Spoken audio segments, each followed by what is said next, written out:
कर्दम ऋषि ने जब भगवान की स्तुति की तो भगवान बोले, भगवान कपिल बोले, मैंने तुम्हें वरदान दिया था पहले, अभिमत फलदातार रहूंगा, तेरे घर अवतार कहूंगा, ये वरदान दिया था तुमको, अज्ञतिमिर संहार करूंगा, अज्ञतिमिर संहार करूंगा। तब सांख्य शास्त्र समझाया श्री हरि नारायण विष्णु ने, तब सांख्य शास्त्र समझाया श्री हरि नारायण विष्णु का मान बढ़ाया श्री हरि नारायण विष्णु ने, श्री हरि नारायण विष्णु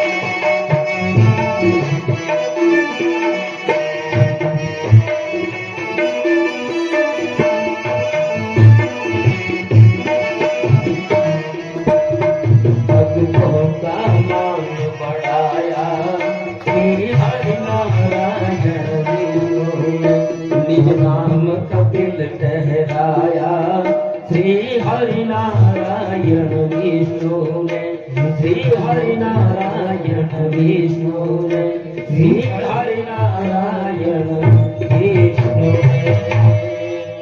बोलिए कपिल नारायण भगवान की। इस प्रकार भगवान कपिल की प्रार्थना करते हैं कर्दम ऋषि, और कपिल भगवान उनसे कहा था, ये तो मैंने अवतार का तुम्हें वरदान दिया हुआ था। और भगवान कपिल को प्रणाम करके कर्दम ऋषि संन्यास लेते हैं। आदि नारायण का चिंतन करते उन्हें भागवती मुक्ति मिली। ऋषि के जाने के बाद माता देवहूति कपिल के समक्ष आकर के प्रश्न पूछती है कि तुम मेरे पुत्र हो, लेकिन मैंने कर्दम ऋषि जैसे तेजस्वी पति को पाकर भी अपने मोक्ष के लिए कुछ नहीं किया। मैंने संपूर्ण जीवन तुम्हारे पिता के संग रहकर भी आत्म कल्याण का कोई उद्योग न किया। हे पुत्र, अब मैं तुम्हारी शरण हूं। तो माता देवहूति को सामने बिठा करके और कपिल भगवान से देवहूति पूछती है, सच्चा सुख कहाँ है, सच्चा आनंद कहाँ है, नित्यानंद जो अविनाशी है वो कहाँ है। इंद्रियों ने जो कुछ मांगा मैंने उन्हें दिया, इंद्रियों ने जो कुछ मांगा मैंने उन्हें दिया, लेकिन फिर भी मेरी तृप्ति नहीं हुई। इंद्रिय सुख में आनंद नहीं है। कपिल भगवान को सुनकर के आनंद हुआ। वे बोले, मां, किसी जड़ में आनंद नहीं रह सकता, किसी जड़ वस्तु में आनंद नहीं रह सकता। आनंद तो आत्मा का स्वरूप है। आनंद आता है तो आता है, जाने का कोई रास्ता नहीं है। एक बार आनंद आया तो वो आया ही रहता है, और जो आकर के चला जाता है वो आनंद नहीं हो सकता। वो मजा हो सकता है, मजे के बाद सजा होती है। आनंद को अगर सुख का पर्यायवाची माने तो सुख के बाद दुख आता है, लेकिन आनंद के बाद में दुख नहीं आता है। ये आनंद है। सांसारिक विषय सुख केवल सुख का आभास देते हैं, आनंद नहीं दे सकते। सच्चा आनंद परमात्मा के चरणों में है। संसार का सुख खुजली जैसा है, खुजलाते रहो, खुजलाते रहो, खून निकल जाए तब भी खुजलाते रहो। ये संसार का सुख है, इससे कभी तृप्त होते नहीं है। और इंद्रिय सुख कैसा है कि एक महाराजा दरबार में अपनी बकरी को लाए और सब दरबारियों से कहा कि इस बकरी का जो भूख मिटा देगा, भर पेट खिला पिला करके भूख मिटा देगा, उसको मैं आधा राज्य दूंगा। तो सभासद उठे, ओ इसमें क्या है, खिला देंगे, कितना खा के खा लेगी। उसको चारा खिलाया, चारा खिलाया, खिलाया खिलाया, शाम को ला करके राजा के दरबार में, महाराज खूब चारा खिलाया है। तो अच्छा, तो उन्होंने इशारा किया, दरबार में हरा चारा आया, बकरी के सामने रखा और वो बकरी खाने लगी। राजा ने कहा कि कहां पेट भर गया है, तो खा रही है, भूखी है। तो सभी सभासदों ने, सभी दरबारियों ने कहा कि भाई हम ले जाएं, हम ले जाएं। सभी ले गए, लेकिन सभी वो तो दिन भर खिलाते, दिन भर, और शाम को जाकर के राजा के सामने जाते, वहां हरा चारा रखते, वो खाने लग जाती। राजा ने कहा कि तुम सब फेल हो। तब एक दरबारी उठा, तो महाराज आज मैं आपकी बकरी को भर पेट खाना खिला के लाऊंगा। तो वो गया, हरा हरा चारा उसने बकरी के आगे रख दिया। बकरी उसकी तरफ मुंह लगाए और एक डंडा लेकर के बैठ गया, डंडे की दे। जैसे ही चारे की तरफ वो बकरी मुंह लगाए और डंडे की दे, तो फिर थोड़ी देर में फिर चारे की तरफ आए और फिर डंडे की दे, तो फिर उसका मुंह फिर जाए। दिन भर वो हरा चारा बकरी के सामने पड़ा रहा, एक तिनका नहीं खाने दिया। जैसे ही चारे की तरफ आए वो बकरी, उसको डंडे की पड़े और शाम को वो चारा एक तिनका नहीं खाने दिया। राज दरबार में ले गया और कहा आपकी बकरी भर पेट खिला के लाया हूं। राजा ने चारा मंगवाया, चारा बकरी के सामने रख दिया। चारा देख करके बकरी ने मुंह फेर लिया। चारे की तरफ तो मुंह करते ही डंडा पड़ता है। यही हमारी इंद्रियों की स्थिति है। इनको जितना विषय वासना देंगे, ये उतनी ही बढ़ती जाएगी, उतनी ही बढ़ती जाएगी। ये इंद्रियां उस बकरी का ही रूप है। इनको विषय रूप चारा डालते रहेंगे तो ये भटकती जाएगी, भटकती जाएगी। इसलिए जैसे ही कोई इंद्रिय विषय रस मांगे तो उसे डंडा दो, ज्ञान का डंडा, तो वो इंद्रिय भूल जाएगी कि हाँ नहीं, इधर जाते ही डंडा पड़ता है। तो इस प्रकार अनेक प्रकार से अपनी माता को उपदेश देते हैं। भगवान ने एक बार नारद जी वैकुंठ में आए तो श्री नारायण ध्यान में थे, ध्यान में बैठे हुए थे। नारद जी ने सोचा कि दुनिया इनका ध्यान करती है, ये किसका ध्यान कर रहे हैं भाई। तो नारद जी ने पूछा, भगवान आप किसका ध्यान कर रहे हो। तो भगवान ने कहा कि भक्तों का ध्यान कर रहा हूं। नारद ने कहा कि आपके भक्त आपसे भी श्रेष्ठ हैं क्या। भगवान बोले हाँ। नारद जी ने कहा कि सिद्ध करो, भगवान से सिद्ध करो कि आपके भक्त श्रेष्ठ हैं। भगवान ने कहा कि जगत में सबसे बड़ा कौन है बता। नारद जी से पूछा, जगत में सबसे बड़ा कौन है। नारद बोले कि ये पृथ्वी है। तो पृथ्वी बड़ी है तो फिर नाग पे क्यों है, ये शेष नाग पे क्यों है। नारद जी ने कहा हाँ, पृथ्वी तो शेष नाग पे, तो इसलिए शेष नाग बड़ा है भगवान। नारद बोले कि हाँ शेष नाग बड़े हो गए। अच्छा शेष नाग बड़े हैं तो फिर वो शंकर जी के गले में क्यों पड़े हैं। शेष नाग बड़े हैं तो शंकर जी के गले में क्यों पड़े हैं। नारद जी को फिर गलती का एहसास हुआ कि हाँ नहीं, शंकर भगवान बड़े हैं, शंकर भगवान बड़े हैं। अच्छा तो शंकर तो कैलाश पे रहते हैं, वो बड़े हैं तो फिर कैलाश पे क्यों रहते हैं। नारद फिर अपनी गलती का एहसास करते हैं कि हाँ महाराज फिर तो कैलाश ही बड़ा है। कैलाश बड़ा है, कैलाश को तो रावण ने उठा लिया। नारद जी ने कहा तो फिर क्या रावण बड़ा है क्या। रावण बड़ा है तो क्या, रावण को तो बाली ने कांख में रख लिया था। नारद जी बोले तो हाँ हाँ बाली बड़ा है भगवान, बाली बड़ा है। तो बाली को तो राम ने मार दिया। हाँ अब आ गए रास्ते पे। राम जी बड़े हैं, आप ही बड़े हैं भगवान। भगवान बोले नहीं नहीं भाई, मेरी अपेक्षा मेरे भक्त जन श्रेष्ठ हैं, क्योंकि मेरा सारा विश्व मुझ में है और मैं भक्तों के हृदय में समाया हुआ हूँ, इसलिए मैं बड़ा नहीं हूँ, मेरा भक्त बड़ा है, क्योंकि भक्त के हृदय में सारे ब्रह्मांड सहित मैं रहता हूँ, इसलिए मेरे भक्त बड़े हैं। नारद जी, सालोक्य सृष्टि सामीप्यम सारूप्येकत्वमच्युत दीयमानं न गृह्णन्ति बिना मत्सेवनं जना। मेरे निष्काम भक्त मेरी सेवा छोड़ करके सालोक्य आदि यहाँ तक कि सायुज्य मुक्ति को भी स्वीकार नहीं करते, उनको केवल भक्ति चाहिए मेरी।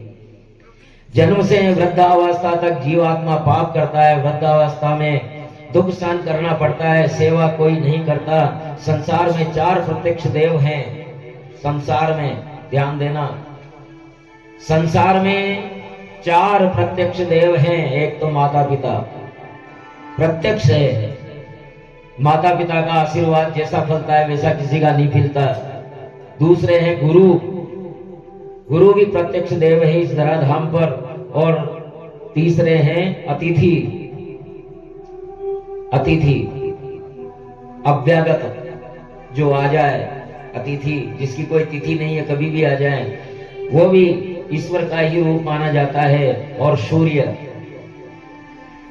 सूर्य को भी देव माना गया है। जो अपने माता पिता की सेवा करता है उसकी वृद्धावस्था में सेवा होगी, और यदि नहीं की तो वृद्धावस्था में उसकी दशा भी वैसी होगी। क्योंकि एक वृद्धाश्रम में अपने बूढ़े बाप को छोड़ने के लिए आया अपनी पत्नी और बच्चे के साथ में, तो वहां लिखा पढ़ी करके और बाप को छोड़ के आ रहा था, तो उसके बेटे ने पूछा कि पिताजी इसका फोन नंबर है ना आपके पास वृद्धाश्रम का? बोले क्या करेगा कि जब आप बूढ़े हो जाएंगे तो आपको भी यहीं लाऊंगा ना, इसलिए सुविधा रहेगी। तो अगर माता पिता की सेवा पुत्र करेगा तो उसके बुढ़ापे में उसकी भी सेवा होगी। और इस प्रकार कितनी ही प्रकार से वो उपदेश करते हैं अपनी माता को। माता को उपदेश करते हैं।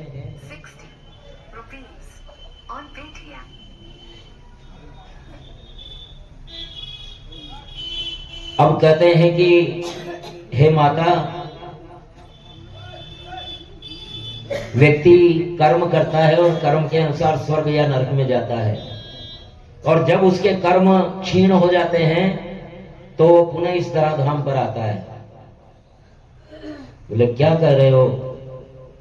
आदमी पुण्य करेगा स्वर्ग में जाएगा लेकिन वापस इसी धराधाम पर आएगा, आदमी पाप करेगा नरक में जाएगा, कर्म क्षीण होने पर वापस इस धराधाम पर आएगा। ये क्या बात हुई? ये तो चलता रहेगा। तो कपिल जी ने कहा कि जैसे कर्म व्यक्ति के रहे हैं उसी अनुसार उसको स्वर्ग या नरक मिलता है। और इस धरती पर जो दंपति है, पति पत्नी, उनके आचरण कैसे हैं? अगर उनके अच्छे आचरण है, अच्छे संस्कार हैं, तो स्वर्ग से आने वाला प्राणी उनके घर में पुत्र बनकर के आएगा, और अगर उनके आचरण कुत्सित हैं तो नरक से आने वाला प्राणी आएगा जो पूरे परिवार को नरक में ले जाएगा। बोले ये कैसे होता है? कि माता, संसार से जाने के तो कितने ही रास्ते हैं। कहीं बस से टकरा गए, कहीं ट्रेन के नीचे चले गए, कहीं कुछ भी करके और जा सकते हैं संसार से तो, लेकिन आने का एकमात्र रास्ता है, कोई भी योनि हो, कोई भी योनि हो, आने का केवल एकमात्र गर्भ ही रास्ता है। गर्भ में ही आना पड़ता है, गर्भ के अलावा कोई रास्ता इस संसार में आने का नहीं है। तो अपने कर्मों के अनुसार प्राणी अपने माता के गर्भ में आता है। कर्मणा देवनेत्रे जन्तुर्देहोपपतये स्त्रिया प्रविष्ट उदरम् पुंसोरेतक्षणाश्रय।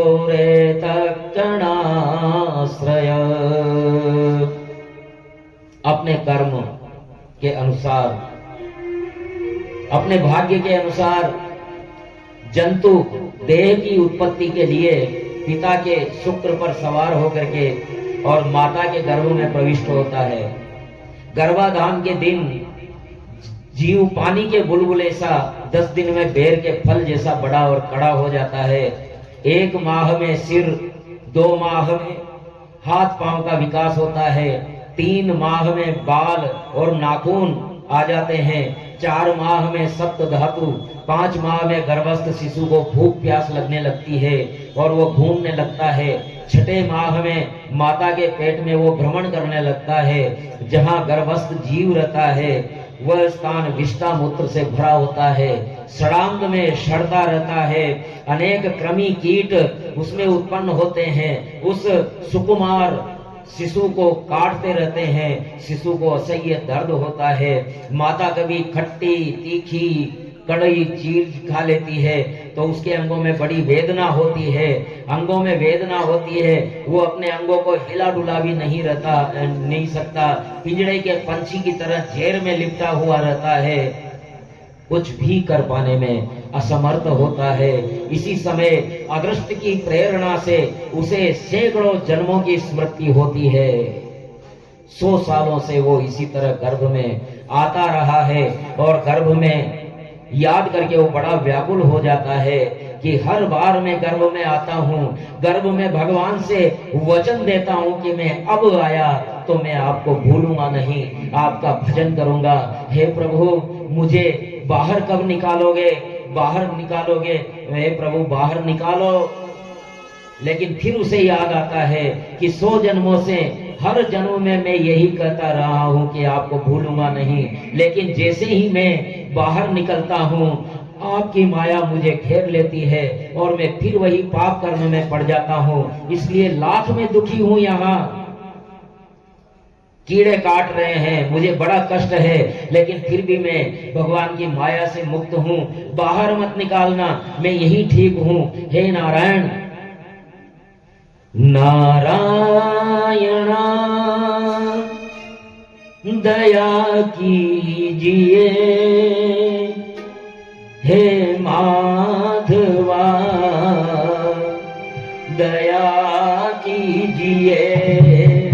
नारायणा दया कीजिए, हे माधवा दया कीजिए।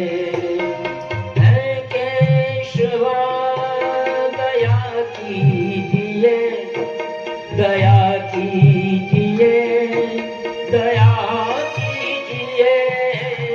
हे केशवा दया कीजिए, दया कीजिए, दया कीजिए।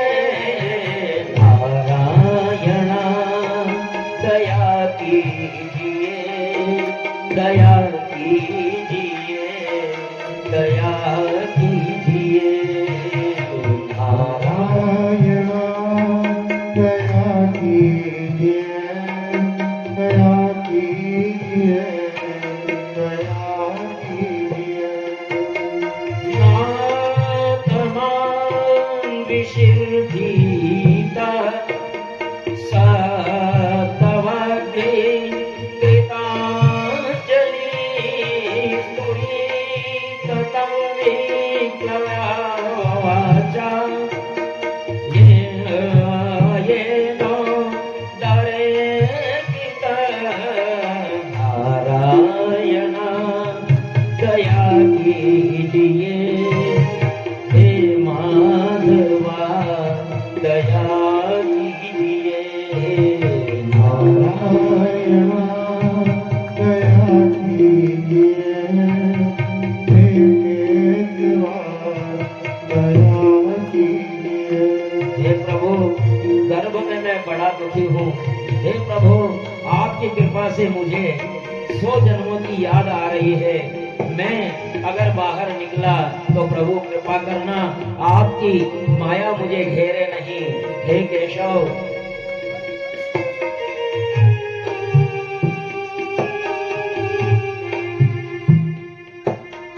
तस्योपसन्न भवितुं जगदीच्छयाता